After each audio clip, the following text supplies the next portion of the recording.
제가 원래 사람 낯을 많이 가려서 장사 같은 건 못할 줄 알았는데 먹고 살려고 하다 보니 못할 일이 없더라고요. 장사 준비하면서 사연 소개를 많이 듣는데 너무 자주 듣다 보니 이제는 친구처럼 느낄 정도로 익숙해졌어요. 다른 사람 얘기 들어보면 나만 이렇게 사는 게 아니구나 싶어서 위로도 되고, 오늘은 제 얘기로 다른 분들 위로해 드릴까 싶어서 사연을 올려봅니다. 저는 결혼을 2번 했습니다. 2번 다 제가 선택한 일이지만 어느 누가 결혼을 2번이나 하고 싶겠습니까? 저도 처음 결혼을 할 땐 이 남자와 100년 해로 할 줄 알았죠. 하지만 인생사 내 뜻대로 안 된다고, 가정을 지키고 싶다고 한쪽만 노력해서는 안 되더군요. 첫 번째 남편은 바람기가 다분했어요. 다혈질 무슨 일이든 즉흥적으로 결정하고, 여자를 너무 좋아해서 수시로 저한테 들키니 그 가정이 온전했겠어요? 사람 안 변한다고, 네, 결혼 전부터 남편의 바람기는 장난이 아니었어요. 경수가 한 번만 봐줘. 정말 이제 안 그럴게, 어? 오빠, 이러는 거 지금 몇 번째인지 알아요? 차라리 우리 헤어져요. 나 이렇게는 못 살아요. 야, 내가 너 없으면 어떻게 사니? 그 여자는 그냥 지나가다가 커피 한 잔 한 게 다야, 어? 아니, 낯선 여자랑 커피를 왜 마시냐고 해, 도대체! 자꾸 한눈 파는 그 사람과 정말 진심으로 헤어지고 싶었습니다. 하지만 그는 저를 놓아주지 않았고, 마음 약한 저도 매정하게 하지 못한 채 다시 만나주기를 반복했죠. 이런 얘기를 들으면 제가 바보라고 하실 분들 있으실 거예요. 하지만 헤어지자고만 하면 바닥에 납작 엎드려선 눈물 콧물 쏟으면서 매달리는 그가 너무나 안쓰러웠습니다. 무슨 이유인지는 모르겠어요. 그렇게 상처받으면서 왜 그에게 매정하게 못 돌아선 건지, 그는 그렇게 다른 여자 찾으면서 왜 저랑 계속 사귀려고 하는 건지, 둘 다 이 무슨 기구한 인연인 건지요. 그렇게 한 해, 2해 사귀다가 결국 저희는 결혼까지 하게 됐어요. 집에서는 그런 사람인지 모르고 있었지만 친구들은 난리가 났지요. 저더러 섭을 쥐고 불 속으로 들어간다고까지 하는 친구가 있었어요. 그 정도로 논팽이였죠. 제 전 남편. 하지만 결국 뿌리치지 못하고 결혼을 하고 말았습니다. 눈에 뭐가 씌었는지, 그리고 결혼하면 변할 거라는, 내가 이 인간 변화시킬 수 있을 거라는 엄청난 착각을 했던 것 같아요. 결혼 초기에는 그래도 얌전했어요. 일을 마치면 퇴근 시간에 꼬박꼬박 집에 들어오고, 쉬는 날에는 저와 시간을 함께 보내고요. 자상한 남편인 척 하려고 그래도 그때는 애를 쓰더군요. 하지만 개벌은 누구 못 준다고 다시 시작되었어요. 그 바람기가. 주말에 쉬는 날인데 친구들 개모임으로 1박 2일을 다녀온다더라고요. 한동안 착실하게 지내길래 그러라고 했더니 글쎄 남자 둘 여자 둘 이렇게 조를 맞춰서 여행을 다녀왔더라고요. 그것도 연락이 너무 안 돼서 남편 친구한테 전화를 걸었더니 그 친구가 모르고 있는 개모임이었고요. 개모임에서 가는 여행을 개원이 모를 수가 있나요? 그래서 제 총 레이더가 발동됐죠. 결국 모든 걸 알고 나니 다른 여자와 떠난 여행이었어요. 그걸 알게 됐을 때 그 배신감은 이루 말로 표현할 수가 없었어요. 한동안 착실해진 그의 모습에 저도 모르게 믿고 있었나 봐요. 이 사람 변했다고. 결혼이란 건 그리 감정적으로 하면 안 되는 거였는데 제가 많이 어렸었나 봅니다. 눈으로 결과가 뻔히 보이는 결혼 생활이었건만 왜 저는 모험을 했던 걸까요? 1박 2일 여행을 다녀온 남편은 제가 알고 있는 것도 모르고 큰 소리를 내면서 집을 들어오더군요. 경수가 오빠야 왔어. 나 없는 동안에 안 보고 싶었어? 침묵하는 저를 보며 느낌이 왔던지 바로 눈치를 살피더군요.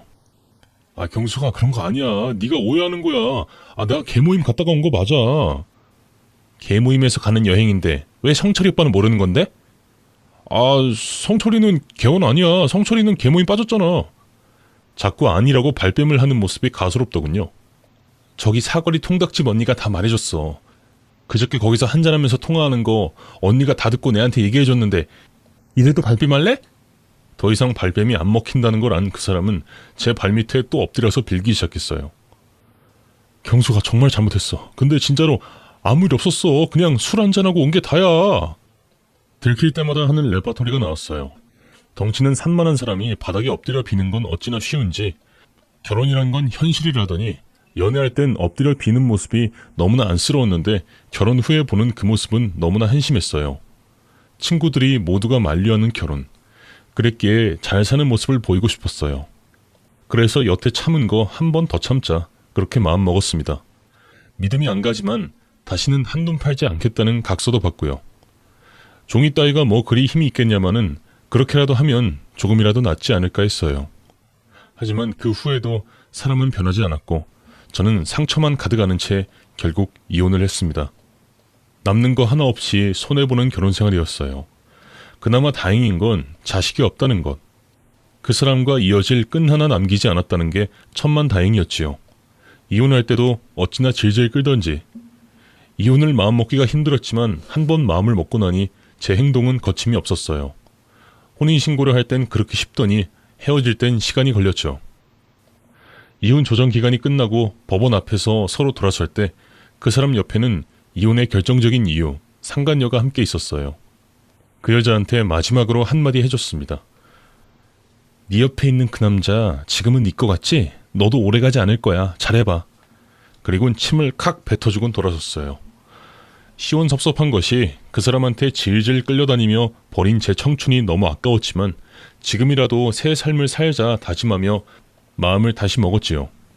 막상 이혼을 하고 나니 당장 먹고 살 걸 고민해야 했어요. 위자료로 받은 돈은 달랑 500만 원. 경제력도 없던 전 남편에게 챙겨올 게 별로 없었죠.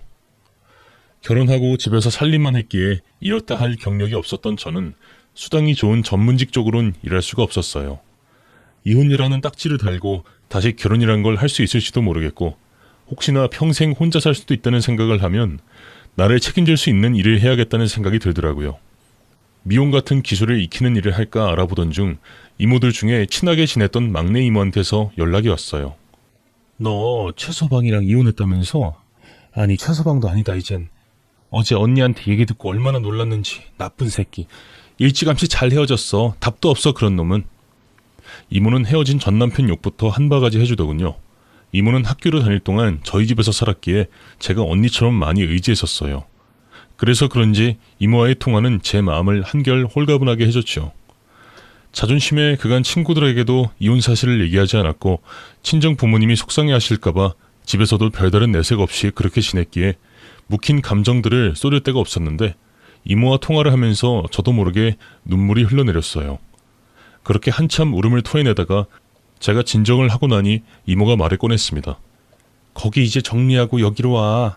나한테 장사나 배워. 여자가 직장생활을 하는 거 쉽지 않아. 장사라고 쉬운 건 아니다만 나한테 배우면 좀 나아. 여기 배워서 나중에 네가 맡아. 알았지? 이모는 동네에서 꽤나 유명한 전집을 했어요. 모듬전이랑 동동주를 팔았는데 맛집이라서 손님이 많았죠.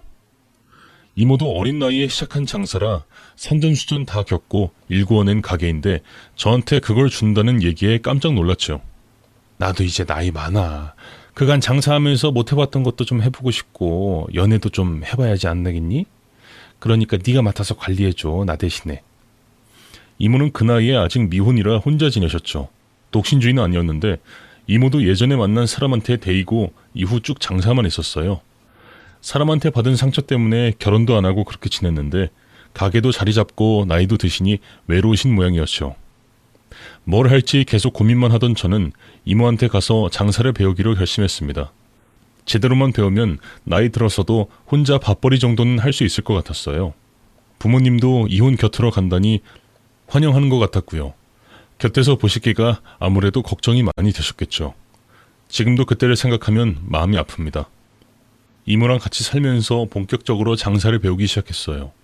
한 번도 해보지 않은 주방일, 집에서 하는 것과는 천지 차이였죠. 빠르게 해야 하고 체력도 돼야 하고 제대로 하고 싶어서 주방일부터 배웠거든요. 전 굽는 거 뭐 별거 있겠어 싶었는데 막상 해보니 만만하지 않았죠. 하루 종일 일하고 퇴근하고 집에 오면 온몸이 안 아픈 곳이 없었어요. 이모는 제가 안타까워 쉬운 홀 업무부터 하라고 했지만 저는 그러지 않았어요. 그렇게 하루하루를 버티다 보니 어느새 6개월이 지났고 주방 업무는 거의 익히겠더라고요. 그 다음에 홀 업무를 배우게 됐어요. 이모가 나중에 네가 맡아서 해라 라는 얘기가 있기도 했지만 이혼 후 자꾸 움츠리던 저를 다시 찾기 위해서라도 정신없이 일했어요. 제대로 하고 싶었거든요. 이모에게도 부모님에게도 열심히 사는 제 모습을 보이고 싶었어요. 원래 낯가림이 심해서 사람과 마주하는 일이 좀 어려웠는데 작정하고 덤비니 그것도 별거 아니더군요. 자꾸 하다 보니 익숙해지기도 하고 정말 제 가게처럼 열심히 했어요. 아침에 눈 뜨자마자 가게로 출근하고 가게 일을 마무리하고 나면 집에 와서 쉬고 그런 생활을 1년 정도 하고 나니 자주 오는 손님들도 주인이 바뀌었냐는 질문을 하시게 됐죠. 새로 생긴 단골들도 많았고요. 매출이 점점 오르는 게 저도 뭔가를 해낼 수 있다는 생각에 얼마나 뿌듯하던지. 그때는 그렇게 열심히 살았어요. 가게를 자주 찾는 단골 중에 혼자 오시는 남자분이 있었어요. 손님이 없을 한가한 시간에 오시는 분이었는데 혼자 앉아서 먹는 모습이 왠지 마음이 가는 사람이었죠. 자주 오시는 분이라 인사치레로 말도 걸어주고 그랬는데 한 번, 두 번 말을 나누다 보니 꽤나 가까워지게 됐어요. 하루는 태풍 같은 비가 쏟아질 때라 손님이 좀 끊어졌었는데 그 손님이 저에게 먼저 말을 걸었죠. 사장님, 저녁은 먹었어요? 안 먹었으면 이거 저랑 같이 먹을래요? 여지껏 한 번도 같이 뭘 하자고 한 적이 없었는데 그날따라 권하는 손님이었어요. 마감 시간도 다 되어가기도 해서 저는 동석했어요. 동동주도 한두 잔 오가며 같이 먹다 보니 어느새 그와 이런저런 얘기를 나누고 있더라고요. 정신없이 장사만 하다가 이렇게 다른 사람과 앉아 얘기를 나누는 게 너무 오랜만이라 괜히 즐겁더라고요. 그날을 계기로 종종 그 손님과 동석하게 되었어요. 달달한 동동주 한 잔에 고된 하루를 위로받으며 그와 이런저런 얘기를 나누는 게 어느새 낙이 되었죠. 그는 재밌는 사람이었는데 여자라고 깔보지도 않았고 늘 저를 배려해 주었어요. 동동주도 술이라서 취할 텐데 취하는 모습 보이지 않으려고 애도 썼고요.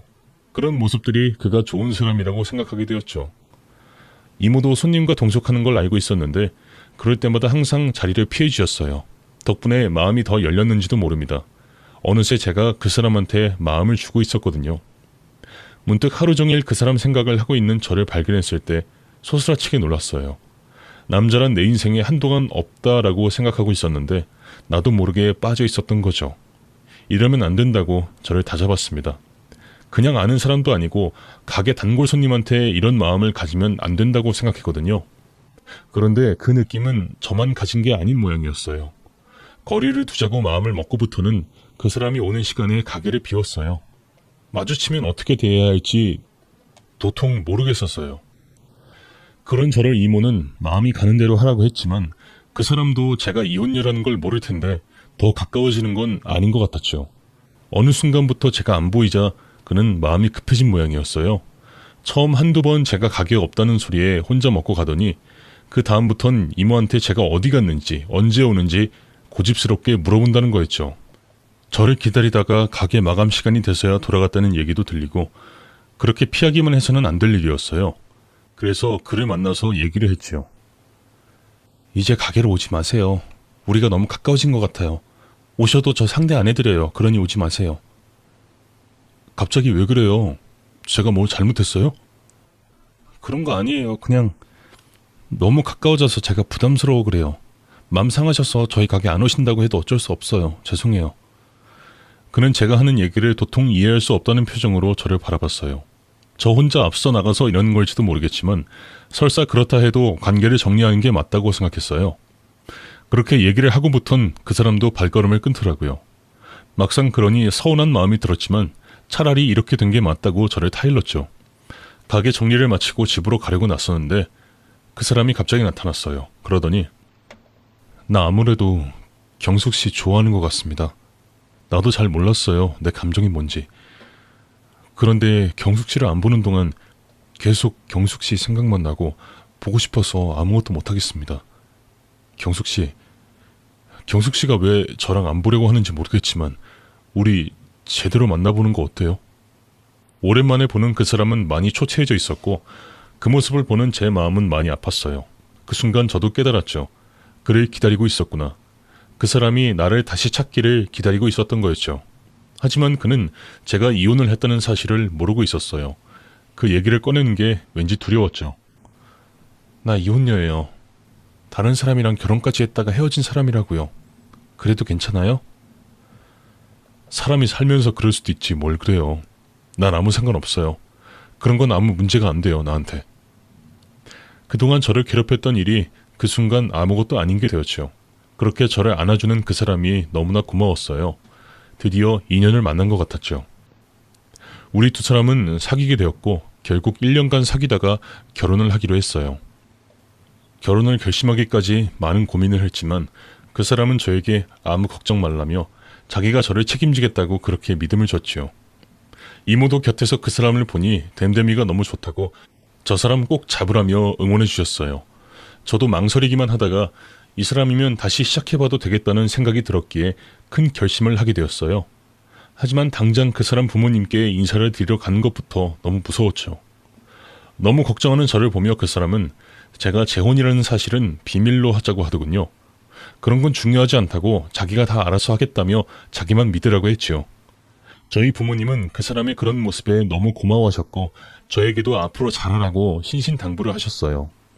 드디어 결혼식을 올리는 당일, 저는 가까운 친구 몇 명과 친척들만 초대했어요. 사정을 다들 아는 사람들이었죠.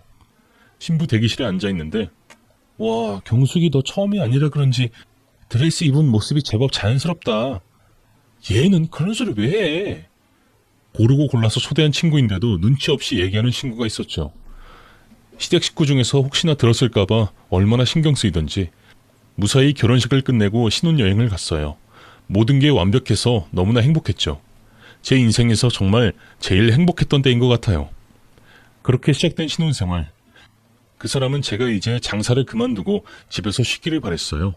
그동안 고생했으니 자기를 믿고 하고 싶은 것도 하고 그러라고 했지요. 하지만 제가 힘들 때 받아준 이모한테 막상 얘기하기가 좀 어려웠어요. 가게를 맡기겠다고까지 해준 이모인데 내 상황이 나아졌다고 발을 뺀다는 게 너무 이기적인 것 같았죠.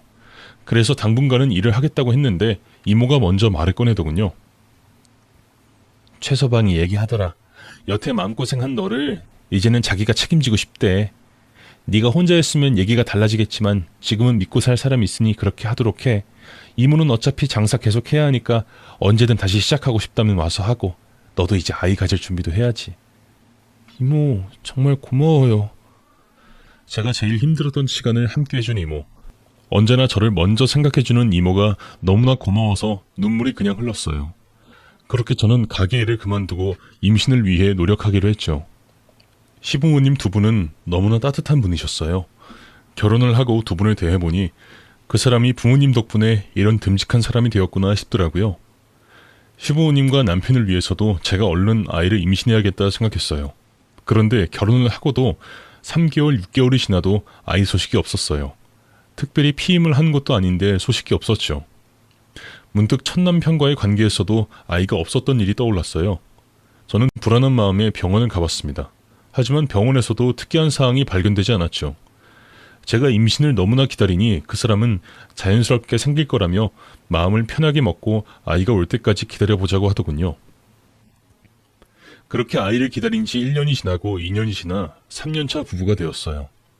신혼생활 동안 그 사람과 함께 여행도 다니고 취미생활도 같이 하고 좋은 것 맛있는 거 찾아다니며 지내다 보니 시간도 빨리 지나갔죠.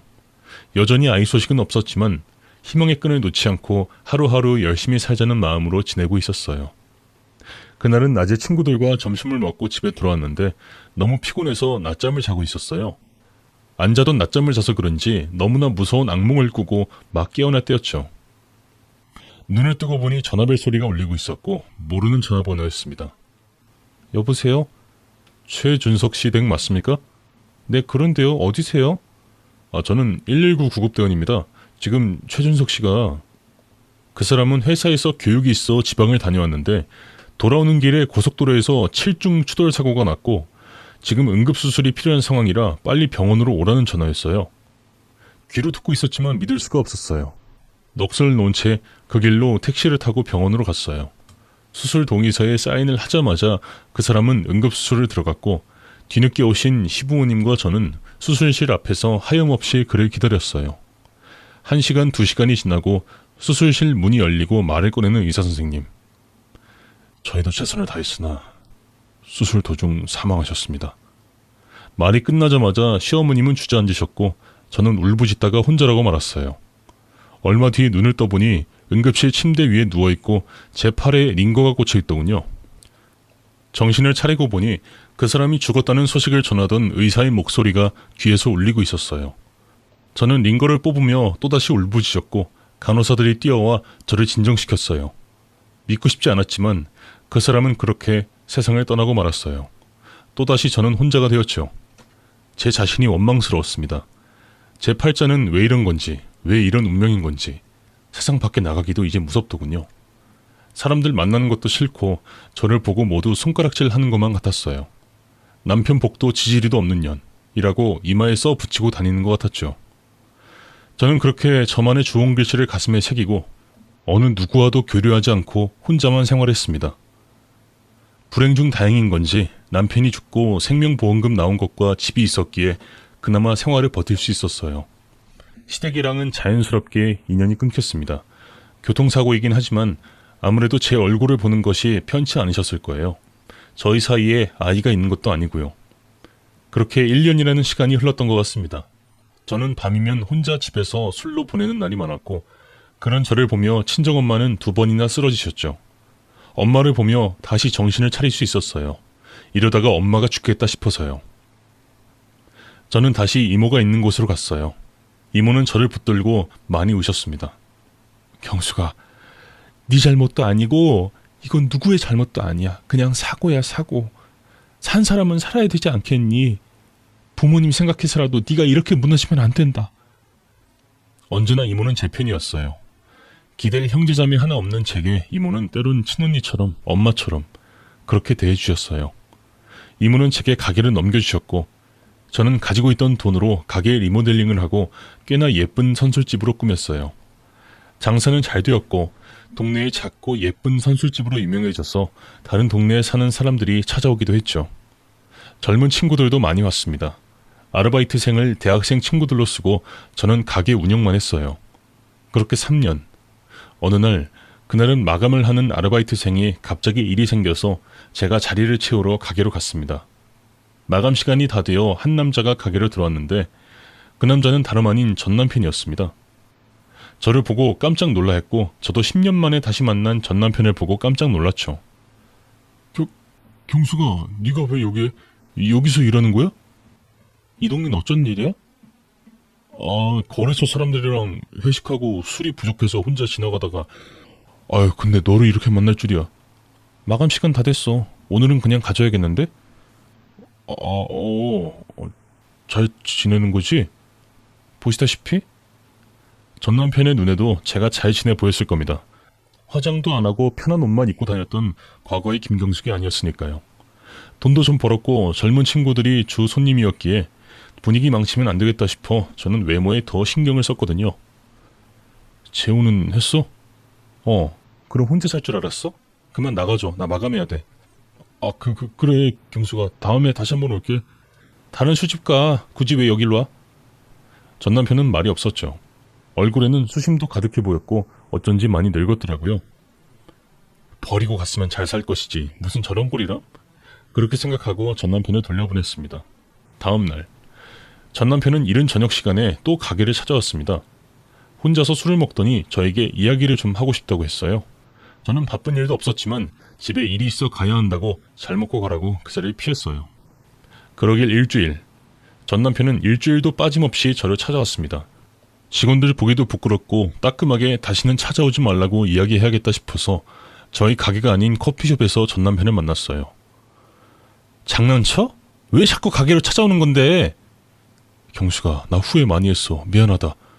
내가 정말 정신이 어떻게 되었었나 봐. 자책은 혼자서 해. 다 지난 일 가지고 이러는 거야? 너무 보고 싶었어. 정말 내가 죽일 놈인 거 알아. 내가 너한테 무슨 짓을 했는지 지난 10년간 한순간도 널 잊은 적이 없어. 헛소리 할 거면 나 그만 일어날게. 한 번만 더 가게로 찾아오면 스토커로 신고할 줄 알아? 경수가, 나 너랑 이혼하고 그 여자랑도 바로 정리했어. 계속 혼자였어. 근데 너의 빈자리가 이렇게 클 줄 몰랐어. 정말 시간을 되돌리고 싶어. 이보세요. 재혼해서 잘 사는 사람한테 그런 소리 하고 싶니? 2번 다시 볼 일 없었으면 좋겠어. 저는 자리를 박차고 일어났습니다. 입에서 욕이 절로 나왔어요. 내가 너 때문에 얼마나 힘들었는데 뻔뻔스럽게 나를 찾아와? 뭐? 못 잊어? 후회? 참나 기가 막혀서. 속으로 욕을 하고는 집으로 돌아온 날 죽은 남편 생각에 술을 마셨습니다. 참 지지리도 남편 복이 없는 나란 여자. 어디서부터 잘못되었던 걸까요?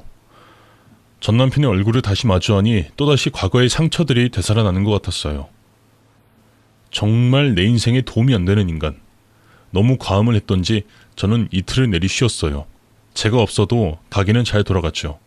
매니저가 알아서 일을 참 잘했거든요. 저녁에 매니저로부터 전화가 왔어요. 사장님, 그때 그 남자분 있잖아요. 오늘 또 오셨어요. 사장님 찾으시는데? 그래? 그 인간이 정말. 그 며칠 휴가 갔다고 그래. 네, 사장님. 무슨 할 말이 더 있어서 또 저를 찾아온 건지. 연애할 때도 잘못하면 몇 날 며칠을 집 앞에 찾아와서 무릎 꿇고 싹싹 빌더니 아직도 그 버릇을 못 고쳤나 보더라고요. 자기랑 나랑 지금 풀고 말고 할 게 있는 관계인가요? 참 어이가 없어서 그렇게 한두 달이 지났던 것 같습니다. 그날은 제가 마감을 하게 되었는데 마감 시간이 새벽 1시였는데 그날따라 손님 한 테이블이 늦게까지 가지 않고 계속 술을 더 시켰습니다. 마감 시간이라고 말을 해도 듣지도 않고 술을 너무 많이 드셨더군요. 그 손님들 때문에 직원들을 잡고 있을 수 없어서 직원들은 퇴근시키고 제가 가게에 혼자 남아 있었어요. 근데 이 손님들이 여자 사장 혼자 가게에 있다고 저를 만만하게 본 건지 와서 술 한잔 따라 달라는 둥 헛소리를 해댔습니다. 최대한 웃으면서 정중하게 거절하고 대리기사를 불러드리겠다고 했더니 저더러 싸가지가 있니 없니 쌍욕을 하면서 덤비는 게 아니겠어요? 총 3명이었는데 2명이 그 진상 남자를 말리며 저에게 연신 죄송하다고 했지만 그럴수록 그 진상 남자는 더 저에게 소리를 질렀어요. 반반한 얼굴 하나 믿고 장사하는 거 본데 이딴 식으로 장사하면 손님 다 끊겨 이 아줌마야. 손님 많이 취하신 것 같은데 그만 나가주세요. 뭐라고 이 년이? 아! 진상 남자가 저에게 손찌검을 하려고 했고 저는 너무 놀라서 소리 지르면서 그대로 뒤로 넘어졌어요. 그때 한 남자가 들어와서 그 진상 남자의 멱살을 잡고 주먹을 날렸습니다. 전 남편이었어요. 저는 눈물을 뚝뚝 흘리며 너무 놀라서 벌벌 떨고 있었고 일행 2명이 남편을 말렸어요. 저는 결국 경찰에 신고를 했고 새벽 2시에 경찰서로 갔습니다. 전 남편과 저 그리고 손님 3명. 저를 때리려고 한 진상 남자는 몸도 못 가눌 정도로 술이 취해 있어서 어떤 조사도 진행할 수가 없는 상황이었고 경찰서 안에서도 저에게 쌍욕을 하고 때리려고 했습니다. 결국 그 남자는 술이 깰 때까지 경찰서 구치소에 있게 되었고 저는 전 남편과 경찰서로 나왔습니다. 어떻게 알고 온 거야? 아니 지나가다가 가게 불이 켜져 있게 혹시나 하고 아까는 너무 경황이 없어서 못 봤는데 전 남편은 진상 남자와 몸싸움을 하면서 얼굴에 상처가 났더라고요. 얼굴 괜찮아? 그러게 왜 거길 덤비고 그래? 아니 그럼 그 새끼가 너한테 그러고 있는데 내가 어떻게 참아?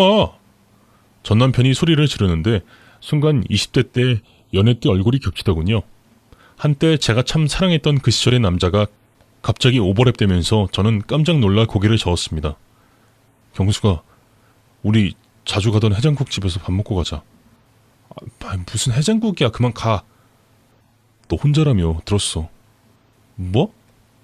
누가 그래? 직원들 하는 얘기 내가 들었어. 혼자 힘들었겠다. 아 됐어. 네가 뭔데 그딴 소리 해. 내가 누구 때문에 이렇게 됐는데. 경수가 미안하다. 갑자기 눈물이 나더군요. 정신을 차리고 보니 전 남편과 해장국집에 앉아 있었습니다. 이건 아닌데 왜 이러지 싶다가도 10년이라는 세월이 지나 만난 전 남편이 살아온 이야기를 들으며 참 이 인간도 안 됐다는 생각이 들더군요. 저 몰래 바람피다가 이혼까지 했던 남자, 그 상간녀와 잘 사는 줄 알았더니 알고 보니 그 여자는 전 남편에게 돈이 좀 있는 줄 알고 접근한 꽃뱀이었답니다. 막상 전 남편이 이혼하고 같이 살자고 할 때 빈털터리인 걸 알고는 바로 떠났다고 하더군요. 그제서야 정신이 차려지더랍니다. 내가 너한테 무슨 짓을 했나 싶더라. 정말 내 옆에서 나만 바라봐주던 너한테 내가 정말 미쳤나봐. 그때부터 전 남편은 여자한테는 눈길도 주지 않았고 여자를 믿지 못하게 되었답니다. 10년을 혼자 살면서 저의 빈자리를 더욱 많이 느꼈다고 해요. 그러던 중 우연히 들린 선술집에서 저를 만난 거죠. 그때 생각했답니다. 이건 하늘이 주신 마지막 기회다. 절대 저를 놓치면 안 될 것 같다고 살면서 평생 과거 지은 죄 갚으며 살게 해달라고 하더군요. 그 순간만큼은 전 남편의 이야기들이 다 진심으로 다가왔고 아까 가게에서 저를 구해준 일이 있어서인지 또 한두 잔 들어간 술 때문인지 제 마음을 제가 모르겠더라고요. 그런 이야기 할 거면 더 이상 나 찾아오지 마. 난 더 이상 오빠랑 엮이고 싶지 않아. 이건 내가 계산할게. 오늘 고마웠어. 그렇게 저는 자리에서 일어났습니다. 그 사람도 저를 잡을 면목은 없었던 건지 고개를 푹 숙이고 술잔만 기울이더군요. 계산을 하고 택시를 기다리는데 경수가 정말 마지막으로 한 번만 더 기회를 주라. 전 남편이 제 손목을 잡았습니다. 그 후로 저는 전남편과 친구처럼 지내게 되었어요. 다시 살림을 합친다던가 그런 생각을 접어두고 말입니다. 그렇게 생각하니 마음이 편했어요. 전남편은 연애 때보다 저에게 더 잘했어요. 가게로 꽃을 보내기도 하고 제가 마치는 시간을 기다렸다가 집까지 태워주기도 하고 그렇게 뭔가 다시 연애하는 기분이 들더군요. 제가 외로웠던 걸까요? 마치 10년 전으로 돌아간 것만 같은 기분이 들었어요. 그때 제 나이가 이제 40 조금 넘었을 때인데 또다시 남자를 만나게 되면 지난 나의 과거, 상처를 다 말하는 것도 부담스럽고 어떤 면에서는 귀찮고 그래서 혼자 살아야지 했는데 저의 모든 과거를 다 아는 전남편과 만나니 그럴 걱정은 없었죠. 몇 달을 정말 연애하는 것처럼 설레는 하루하루를 보냈죠. 겉으로는 툴툴대었지만 전남편의 행동에 피식하고 웃기도 하고 하루에도 몇 번씩 뭐하고 있으려나 하고 생각하는 저를 보며 놀라기도 했어요. 그렇게 시간을 몇 달 보내고 어느 날 전남편과 둘이서 영화를 보고 간단하게 맥주 한 잔 먹자고 시작한 것이 옛날 추억을 안주 삼아 먹다 보니 둘 다 너무 취해버렸죠. 남편은 저에게 다시 합치자고 고백을 했고 저는 아무런 대답을 하지 않았습니다. 분위기에 취해 눈을 떠보니 저희 집이었고 제 옆에는 전남편이 누워 있었죠. 너무 익숙한 전남편의 자는 얼굴, 옛날 생각이 나더군요. 돌고 돌아 이렇게 다시 만난 인연. 이게 하늘의 뜻이라면 정말 이 남자와 남은 일생을 보내야겠다는 결심이 드는 순간이었어요. 그렇게 저희는 다시 시작하기로 했고 당분간 재결합하는 문제는 부모님께 비밀로 하고 돌아오는 연말이 친정엄마 환갑이시라서 그때 맞춰 말씀드리기로 했죠. 전 남편은 정말 180도 다른 남자가 되어 있었어요. 결혼 초에 집안일이라고는 1도 손 안 대던 남자가 제가 마감을 하고 간 날이면 집안 청소며 밥이며 빨래며 다 해놓았고 연락하는 건 서로 구속하는 거라면서 자주 연락하는 것을 싫어했던 사람이 하루에도 수십 번씩 연락을 하고 뭐 하고 있는지 인증샷을 찍어 보냈어요. 그렇게 저는 다시 전남편과의 신뢰를 쌓아가고 있었어요. 그러던 어느 날 그 신뢰가 산산조각 나는 일이 일어났죠. 그날은 제가 가게를 쉬는 날이라 전남편 회사로 도시락을 싸서 몰래 서프라이즈를 하려고 했어요.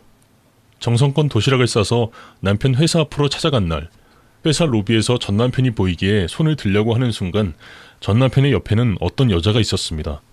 그 여자는 다름 아닌 우리가 이혼하던 날 법정 앞에서 만난 그 상간녀였어요. 저는 너무 충격을 받았고 그대로 소파에 주저앉았죠. 네, 전남편은 거짓말을 하고 있었던 거였어요.